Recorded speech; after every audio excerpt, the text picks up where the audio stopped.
কি ব্যাপার আঙ্কেল, আপনি আমার দিকে এইভাবে তাকিয়ে আছেন কেন? আমার কাজ শেষ প্রায়, আর অল্প একটু সময় লাগবে। হ্যাঁ হ্যাঁ হ্যাঁ হ্যাঁ, আমি তোমাকে চিনি না জানি না, কে তুমি? আমার মেয়েকে তুমি বিয়ে করো বাবা? হ্যাঁ, আমার মান সম্মান শেষ হয়ে যাচ্ছে, আমি আত্মীয় স্বজনের কাছে মুখ দেখাতে পারবো না, এখন তুমি আমার শেষ ভরসা, তুমি আমার মেয়েকে বিয়ে করো।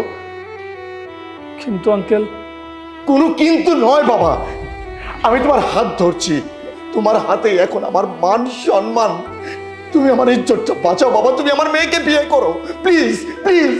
হ ভাই, রাজি হয়ে যান। আমি আপামনির দেখছি, আপামনি খুব সুন্দর। আরে সুন্দরী তো হইবই, বড় লোকের মায়া, কিন্তু একজন বড় লোকের মায়া কি আমার মতো মেকানিক ড্রাইভারের বিয়ে করব?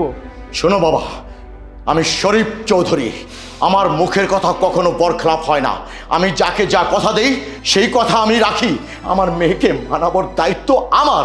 বাবা প্লিজ তুমি তুমি রাজি হয়ে যাও বাবা, আমার মেয়েকে বাঁচাও, আমার মান সম্মানটা তোমার হাতে, তুমি আমার শেষ ভরসা প্লিজ। ঠিক আছে আঙ্কেল, আমার কোনো আপত্তি নেই। আলহামদুলিল্লাহ।